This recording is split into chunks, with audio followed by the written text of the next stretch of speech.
All right, welcome. This is my geothermal earth tube project. Been working on it all week, all last week. We're ready to backfill. So those of you who aren't familiar, earth tubes are a form of geothermal heating and cooling. I'm using corrugated black pipe, drainage pipe.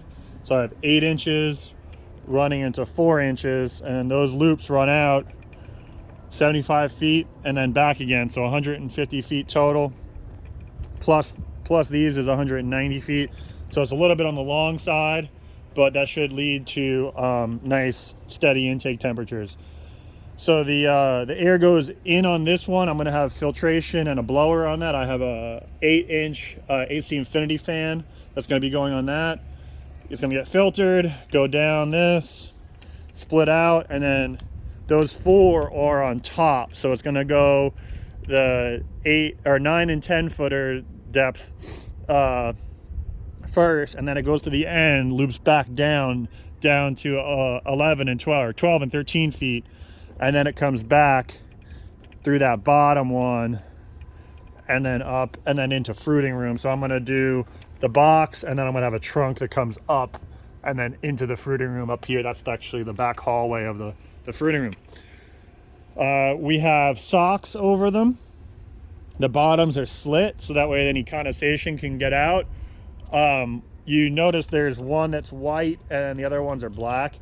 So at first I bought like a roll of sock from Menards, and then the black one, it came on this spool. I got it from Lowe's.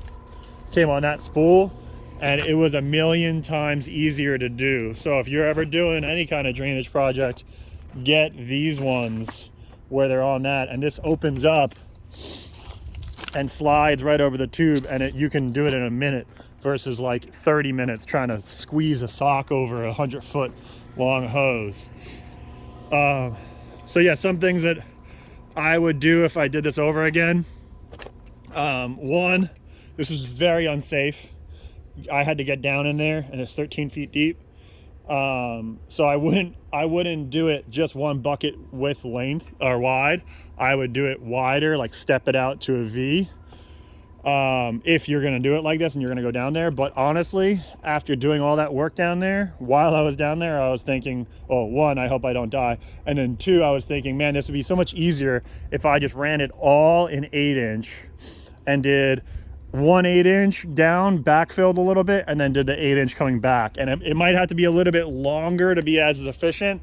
Like you might want to go with a 200-foot total loop because your surface area isn't as much, but the installation will be so much easier because you're just kicking the pipe down there, making sure that it's positioned. Well, you wouldn't want to kick it. You want to lower it down, making sure that your slit is on the bottom, backfill, and then come back again with the second loop, or just do a big loop out and back again. But I was kind of restricted with this tree line, and that's not my property back there, so I couldn't get into that back field where I would have. So yeah, that's what's up. And we're gonna have it's a dual fan. It's gonna be a blower fan and a sucker fan, both the same. They're both gonna be AC Infinity 8-inch fans, and they hook up on a dimmer where both of them can be running on the same dimmer, so that should work well. I'm not going to be using this system all the time, so if it's like 50 or 60 out, it's just going to suck from outside. So I'm going to have I'm not sure how I'm going to do it yet. I don't know if I'm going to do electronic dampers or just have different blowers with like check valve kind of flappers. But basically it's going to have a little brain on it where it's like, if the temperature is within this range, just suck from outside. If the temperature is above or below this range, then blow through this. Because this takes not a lot, but it takes a couple amps of electricity to push the air through it, and you don't want to be wasting that when you don't want to be pushing 55-degree air underground just for it to come back up at 55 degrees.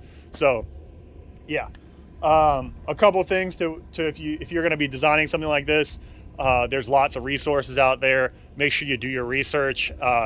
Look at your velocities is a big thing. Your velocities through the piping, how many CFMs you need, and then your length, which from what I gather, like 150 feet is pretty adequate depending on the system, right? So if you have an 8-inch pipe versus a bunch of 4-inch pipes, you can get away with a shorter run on the 4-inch pipes, especially if you have them spread out. So yeah, Big project. It took us almost 2 days of excavating, a day and a half of excavating, and then a day of laying the pipe. So I'm gonna go ahead and start backfilling, and I'm gonna be tamping with the bucket, and should hopefully be wrapped up by tomorrow. And then I'll be doing the ducting over the next week or 2 or 3. No huge priority on that, but I definitely want to get it done sooner than later. So I'll hopefully like this video. There'll definitely be a part 2. There'll definitely be a finished up, and then I'll probably wait to get a little bit of data back so I can do a, hey, this is the finished product and this is how it performs. Obviously it'll be a winter performance, and then in the summer I'll have to make another video on summer performance, but I expect it to work extremely well, but we shall see. So my only concern is the water table. So we have, like, I don't know if you can see, but there's like a tower over there. There's a grain silo. Just beyond that, maybe 1/8 of a mile, is the ditch. So it's a diversion of the Arkansas River, and that's maybe a half mile, 3/4 of a mile from here, and maybe 50 feet below us. So the water table might hit 13 feet down, but we'll see. I've seen places in Wichita where the water table is like 6 feet, 8 feet, like on base. Like you open a hole and there's the water, you can see it. So if that's the case, then that'll stink, but we'll find out, I guess, come rain season. So hopefully you like this. Make sure you give it a thumbs up. Check out my other videos on mushroom cultivation, and check out Myers Mushrooms for all your cultivation supplies and equipment. Take it easy and keep on mushrooming. Have a good one. Merry Christmas.